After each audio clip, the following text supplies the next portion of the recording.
business with passion. And we're gonna share a little satisfaction. Business and passion rocks.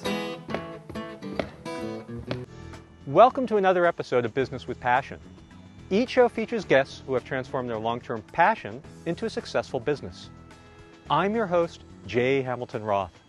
My marketing strategy business grew from my love of talking with passionate business owners. In this series, I share their passion with you. So if you're looking for inspiration to enhance your business passion, keep watching. My name's Jimmy Dillon. I'm a lifetime musician, and I want to talk a little bit about my passion, which is music, performing, and especially the guitar.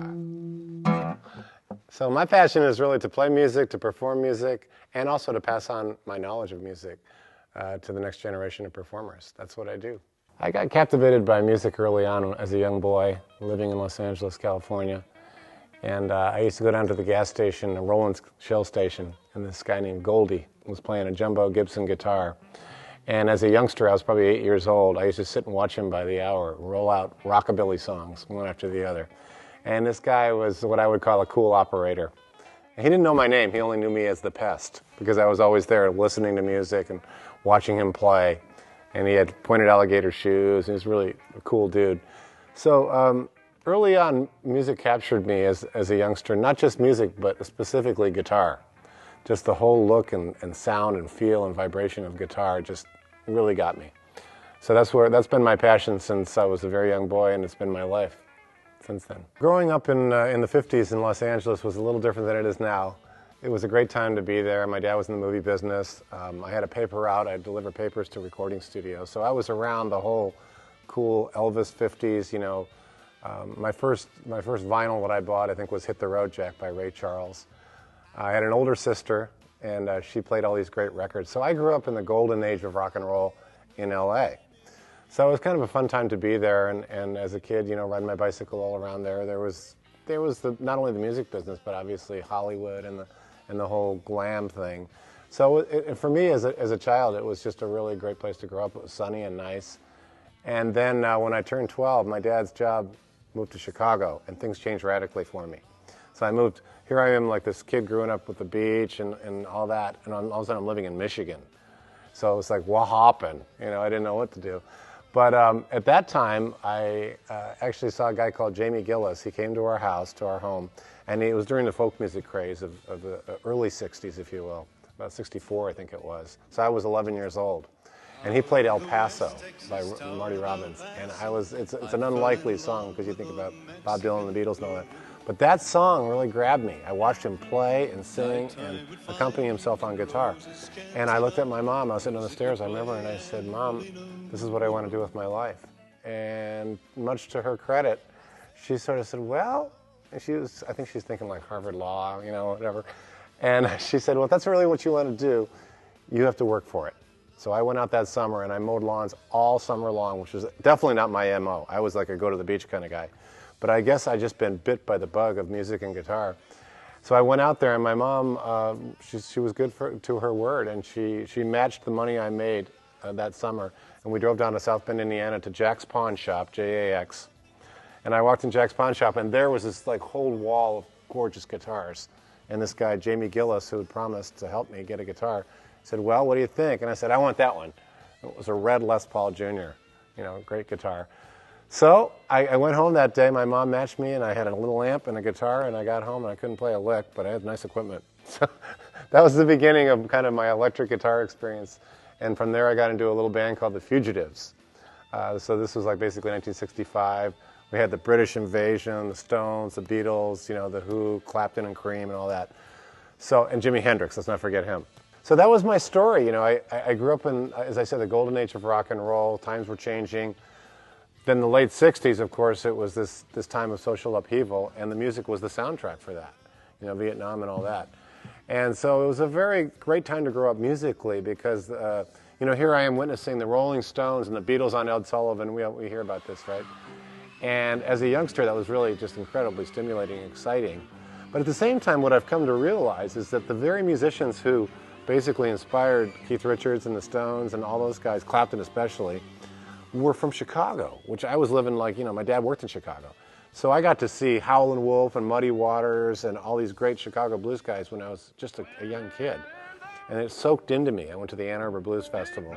So that was a big part of my story musically. Of course, I played in bands in high school, various bands. And then when I turned 18, I was still a California kid at heart. I still wanted, I'd be seeing videos of the Beach Boys and surfing and all that. Here I am in the Midwest. So actually, right before my 18th birthday, I saved my money and I moved to Sausalito. I met a guy called Michael Pinder from the Moody Blues. He was a keyboard player. And he was like the voice of God in the Moody Blues, Breathe deep the gathering gloom. And kind of a wizardy kind of guy. He played the mellotron, which is sort of an orchestral pre-synthesizer, if you will. So we met on Maui on a beach, and we hit it off, and he heard my guitar playing, and he flew me to Malibu, and I did an album called The Promise. And the reason I mention this is because as a young guitarist, this was a seminal moment for me. I got to spend 6 months working in a real studio, crafting a pretty important album on vinyl, from a band, Moody Blues, which is well known. And we had, Stevie Wonder's background singers, and we had, just some great players from around the LA area, great session players. So I got to sort of be exposed to some proper session players. Session players are a breed into themselves. They really are. If you've done any studying on that, you know that guys that walk into a session have to be able to come with it, no matter what kind of music it is. And so this, for me, was sort of a learning ground, if you will. And Michael was an interesting guy to work with. He had a lot of experience. So I wanted to mention that because that was part of the 70s. And the rest of the 70s was really moving back to Marin from Maui, which is a time that I met the guys in The Edge, which originally was called the Average Beach Band. We all met in Stinson Beach. And that was a really fun decade for me, if you will, because we had a real band. We lived kind of in the same neighborhood. And we wrote, and we stayed up late at night and just did all the things that crazy band people do. And it was the forming of a band. And even though we were regionally successful, just California, West Coast, did a couple tours with the Beach Boys, but it was fun because we really got to see the entirety of the creative process, from getting together, getting to know each other, find our way as musicians, finding the groove together, and then writing together, composing together, and then making a record, pre-CD, and then going out and playing the stuff live to people. Well, that's a complete circle there.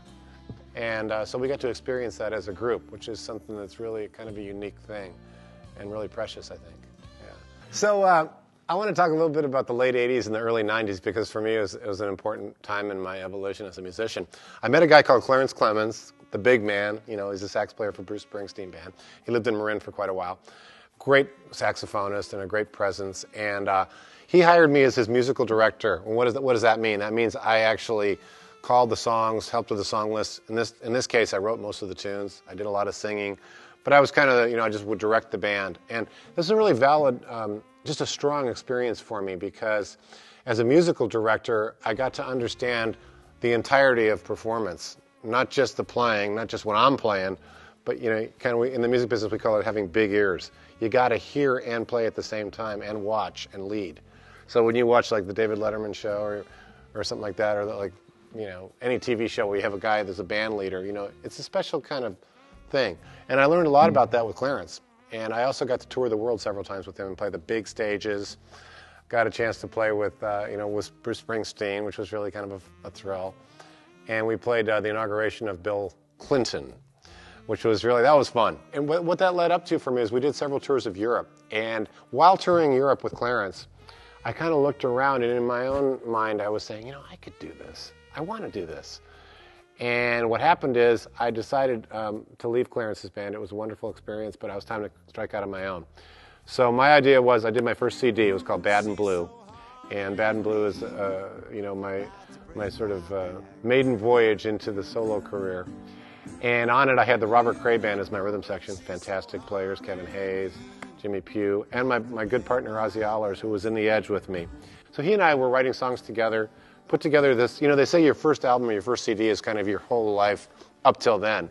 The hard part is your sophomore effort, your second one. So I did my first CD, Bad and Blue, and I thought, how am I going to conquer Europe as an American roots player, because, you talk about blues. But the blues had a baby and they called it rock and roll. So speed the blues up a little bit, you got rock and roll, right? So I consider myself really blues informed, but I'm a singer-songwriter more than just a blues player because I love all kinds of music. So I got over there, and I booked myself a room at the Palace Hotel in Montreux, Switzerland, for the Montreux Jazz Festival, which is, of course, the granddaddy of all festivals. And I thought, well, just start there and play in Harry's bar downstairs as a resident player. I was working with Austin Dillon, a great piano player from Marin. And sure enough, all the people in Europe that book clubs or book festivals were there for that 2-week period. So basically what happened is I made some contacts, handed out some cards, handed out my cassettes at the time, and ended up booking, I went there for 2 weeks, ideally, and I ended up staying 4 months. Lived above a club in Salzburg, Austria. Did a lot of dates with pickup musicians around Europe, and anywhere from Sardinia all the way up to Switzerland and Austria, and signed a record deal while I was over there.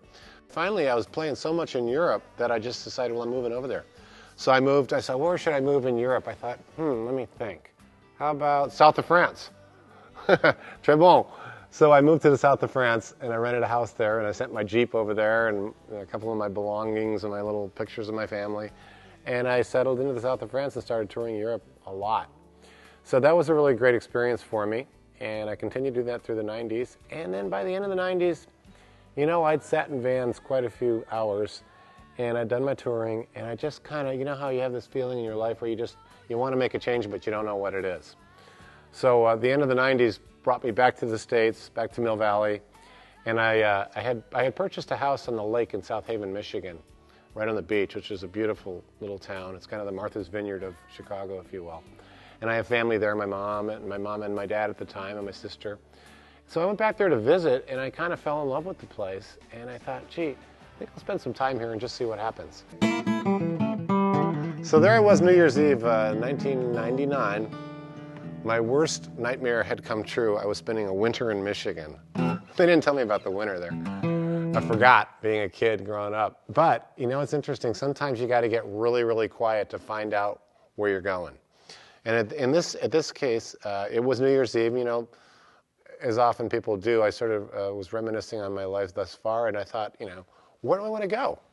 And I thought, well, okay, I've done what I've done. I've played, some stages around the world. I've toured, I've recorded, I did The Heartbeat of America for Chevrolet, did some ads, and different things in the music business, songwriting, acoustic guitar, electric guitar, you name it. And I thought, well, what do you want to? And I've always been interested in the sort of the whole look of a stage, not just because rock and roll is a spectacle, it really is. That's why we love it. And when you see bands like Queen or even the Stones, huge spectacle, the look, the outfit, the lights, the fog, whatever. It's part of the fun of it. It's a really big event. And I thought, I'd like to play the great theaters of the world. I'd like to get out of the smoky clubs and like to do more of something maybe a little more multi-dimensional, if you will. And so what happened is I sat down at my computer on a very snowy New Year's Eve night, started typing away, and I wrote a musical called Ascension of the Blues. And my goal in writing Ascension of the Blues is I wanted to tell the story, because to my knowledge there had not been a really articulate piece of musical theater that told the story from the beginning of American music, which really starts in Africa, as we know. Roots music, the Great Crossing, and that told the story all the way through the decades for the last 100+ years to now, and how the blues is the roots and the rest is the fruits. I wanted to tell that story. So here's this skinny Irish white guy telling the story of, the blues, I take my teeth out and sang the blues. But the truth is, I got as much right as anybody, because I've been doing this, we all get the blues. Blues is colorblind. So, and the operative word in Ascension of the Blues, in this story, was ascension. Not just the blues, but the ascension of the blues. What happened with that blues, and how did all this whole incredible legacy and treasure of American music come to be? Because I'll tell you, from traveling the world, America may not be that popular in all aspects, but our music is. People really, really have a romance with our music, especially in Europe, as you know. So anyway, I wrote this piece. I started typing away and writing it. I'd never done anything really truly theatrical before, played stages. And so I started writing this thing, and I went around to Chicago, Detroit, and I started casting people. And I wrote this musical called Ascension of the Blues, and we did it one sweltering night, July 7th, 2000, in this old Baptist church that had been abandoned for 20 years. We got in there, and the fans are moving slow, the flies. I thought you felt like you were down in the South by the Big Muddy. And we did the performance, and it was fabulous. It was just an amazing experience to me. It was so stimulating and so provocative, and just, you know, all the things that happen on a musical theater stage as opposed to just a musical stage. So I got bit. I got really bit. And interestingly enough, and this is sort of, I always say, the twin spirits were born that night. When we did Ascension of the Blues, I also had an idea to start a music program for kids. And I wanted to have it be a nonprofit and reach out to kids that were at risk. And I wanted it to be a program where the teachers were all touring musicians, seasoned musicians that were really fluid in their craft, okay? Because kids need to have their hair blown back by real players, you know, they don't need, So I wanted it to be that. I wanted it to be performance driven, and I wanted it to be something that fostered what I call authentic originals. I want to see their story told. You know, I want you to find your true voice and show me what you got. And so that was the whole notion behind starting Blue Star Music Camp. So we built a theater in South Haven, Michigan, from an old warehouse, and we started Blue Star Music Camp. And that was 9 years ago. And for me, Blue Star has been a culmination of all my experience in my musical journey, if you will. You know, as a player and a singer and a writer and now a playwright. So it's really quite a thrill for me to be able to pass that on to young, kids, young musicians and singers and players. Blue Star does a program, an outreach program, in conjunction with Bread and Roses at Cedars of Marin, and it's really a fantastic program. We go up there on Thursdays, and our kids perform for the patients there, and it's a wonderful sharing in the community. So I want to tell you about that because it's something that means a lot to us as a program. And also, Blue Star Music Camp is a 501c3 nonprofit. We give away half our seats in scholarship to at-risk kids.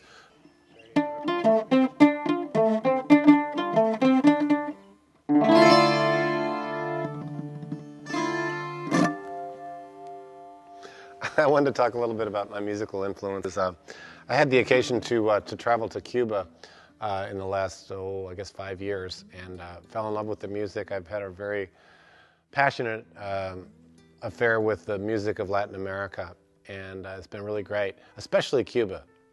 And so my dream was to record in Cuba, and I actually fulfilled that dream by going down there and recording a song called Te Quiero, and it's on my latest CD, The Best of Jimmy Dillon. And the reason I mention that is because in my travels in both Cuba and South America and Brazil and Argentina, one thing that struck me is that the people may not have a lot, in terms of money or goods or things like that. But I noticed that everywhere, everyone's dancing and singing and playing music, and you probably experienced this, and it really struck me because here in the West or in North America, not so much that way. And there are pockets of it, certainly, and mostly because of Hispanic communities or African American communities. But we're a little bit tight. Us white folks are a little tight, and we need to loosen up, get some oil in the hips. And for me, going down there was just really kind of mind-blowing and inspiring. And of course, to record with Cubanos that were amazing musicians at the same studio that Buena Vista Social Club recorded, which is called Igran in Miramar, which is part of Havana. It opened me up to some sort of world music sense, sense of the music of the world, which I had already to some degree. But when you're around it and you're in it, you're soaking in it. And same in Brazil, my gosh, the dancing and the color and all that. It's really served me well as a musician to open me up. Because I think music for me is about getting free. It's about being free and not being confined and not worrying about perfection, in your music. And I speak to young and old when I say this. There's an old Leonard Cohen line. I saw Leonard Cohen recently, what an amazing poet. And he said, forget your perfect offering, everything is cracked. That's how the light gets in. What a great line, and I think that those are words to live by, both as a musician and as an artiste, if you will. Because sometimes people worry about doing something, but we all have to be absolute beginners at some point. I like being a beginner. I like that feeling of sort of stumbling along and finding my way. And I think if you're afraid to be a beginner, you never get anywhere. You never try anything new. So I'm always interested in new kinds of music, whether it's Latin or, could be anything from a foreign country or whatever. So I wanted to mention that because it was a really exotic experience for me and one that opened me up to new directions in music.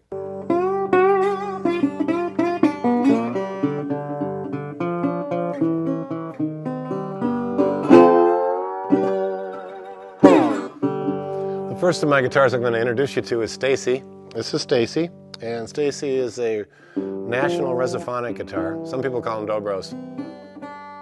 And back in the day, you know, before there was electric guitars, the guitarists, they developed this particular instrument with a resonator here. When you see it right here, it's like a pie-shaped thing, and it's spun aluminum, and it sends the sound out in a very loud fashion. You know, so they had the old jazz guys, and the banjo bands, and with brass and everything, and they could be heard through this. Well, what happened is the old blues guys got a hold of them, and they took these guitars and they open-tuned them to an open chord. That's a G chord there. So you got an open chord. And then they drink a bottle of whatever was around and break the bottle, sand it down, and then you have what's called a bottleneck or a slide. And the sound of that, and sometimes a knife, you know, early on, is very distinctive, and you've heard it before.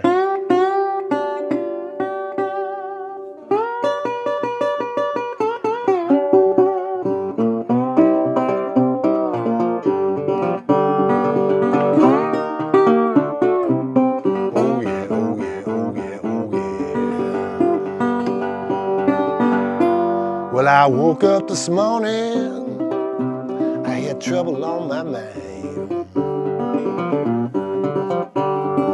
Well, I got on my pony, took my rider by my side. I went looking for my baby, walk alone in my oh yeah, oh yeah, oh yeah, oh yeah. Can I have an oh yeah? Oh yeah. So that's how this particular instrument got to be. And you see this is signed by John Lee Hooker. I was fortunate enough to do a duet. I recorded a duet with John Lee Hooker back in the mid-'90s before he passed away. And it was a really, really fun experience to sing and play with him because, you know, the guy is just such a deep part of the blues. So that was a great experience. So I asked him if he'd sign my guitar, and he did. And the reason it's called Stacy is because my little niece Leela names some of my guitars. Well, this is called a Griffin. This is one of my guitars. This is one of my main guitars right now. It's a mini 12-string. It's tuned to a high D. And it almost sounds a little bit like a mandolin. What's beautiful about it is that you don't have to learn new fingering because it's tuned like a 12-string. So I'm going to play a little bit of how this sounds. I've had a lot of fun with this. I got to play this guitar 2 weeks ago with Sting. I played Fields of Gold with him on this guitar.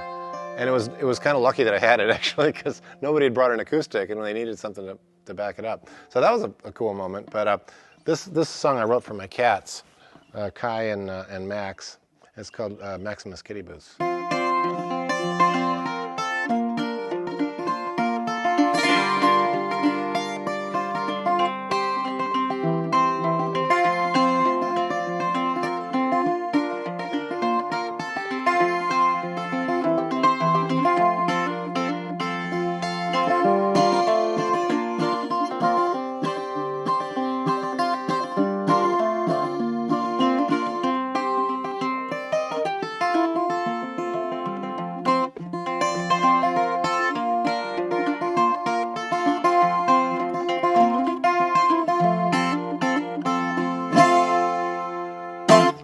That's Maximus Kitty Boots. I've got a lot of friends in Marin, a lot of long-time deep friendships here, both musical and otherwise. And I would have to say the journey of being in a philanthropic circle, you know, like Blue Star, has really opened up acquaintances that I might not have ever met, you know, like people like Narada Michael Walden, who was a fabulous producer and drummer. You know, we've been brought together, you know, by doing efforts for the community. And Bonnie Raitt, and you know, I'm not just dropping names because they're famous people. These are people that have heart. We did a piece called Let the Sun Shine in a big event. And it was to benefit Christopher Rodriguez, who's unfortunately been shot in Oakland, and he's a music student, and also to benefit the San Francisco Conservatory of Music and also Blue Star Music Camp. So it was a great show. Sting was on it, you know, Keb Mo. There's a lot of great classic musicians, The Fifth Dimension. What a thrill to be able to not only come together with fabulous talent that is just mind-blowingly, you know, incredible, you know, to be on the stage with, but then to do it for a good cause. It really gives me hope Well, I just want to talk a little bit about this guitar. This is a beautiful Gibson guitar that was given to Blue Star Music Camp by Gibson. And it's a B.B. King model. It's called Lucille, in case you don't know. Lucille is B.B.'s guitar. Really, we've been supported by Bonnie Raitt, B.B. King, Bob Weir, U2, Keith Richards, a lot of people from Carlos Santana, Buddy Guy, a lot of different people from the music business have helped with the kids, both in all kinds of contributions. They've performed. Huey Lewis performed for us. Clarence Clemons performed for us. And Gibson guitars and various Meyer Sound and people like that have been very supportive because we need that. You know, they have to do that or we can't run the program. Well, what's coming up in my musical horizon is I'm working on an acoustic CD of just with instruments like this. And I've written a number of instrumental tunes. I'm pretty excited about that. And I'm also writing music for my girlfriend Kelly Hill. She's doing an art exhibit. I'm going to be mixing art and music together, which is kind of fun. She has these really vibrant, fabulous kind of folk art pieces of art that she'll be showing, and I'll be writing music around that and to it. So that's really exciting. So being that I've got a girlfriend who's an artist and I'm a musician, we're kind of collaborating. The other exciting thing that's coming up on my horizon is, of course, Blue Star Music Camp this summer. We have free concerts every Friday night starting in mid-July. I'd love you to come by and see the kids perform. They're wonderful. And then the other passion and labor of love is, of course, Ascension of the Blues, which I'd be mentioning. And that's going to be at Bimbo's, hopefully October 9th. Some very special talent that we're trying to ink right now that I can't tell you about. But it's going to be a great performance, and again, a collaboration. We'll be raising funding for Blue Star Music Camp, the Oakland School of the Arts, and also San Francisco Conservatory. You can't give away what you don't have, first of all, okay? You got to have the goods. You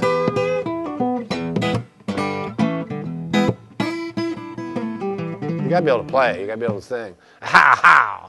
And so if you have the goods, and you have the inclination, and you have the, you know, not everybody's a teacher. But, you know, with Blue Star, one of the things I wanted to do is I wanted to dispel the notion that those that can't do teach. You know, you've heard that. But it's not true. Because those that can do can also teach and can pass it on. In fact, I think they have a responsibility to do so. I'm really feeling kind of hopeful lately with what's going on in the country. Because I think, you know, a lot of times creative impulses are sparked in times of downturn, you know. And that's where we are right now. So, you know, maybe we're bringing it all back to what really counts. And to me, kids, the arts, music, what's more important than that? Thanks for watching this episode of Business with Passion.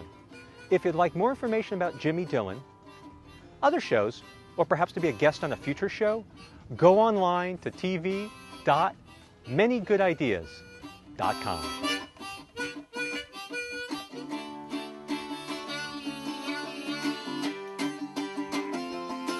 Yeah! Business got passion, baby. We'll rock this thing out. Y'all come back now.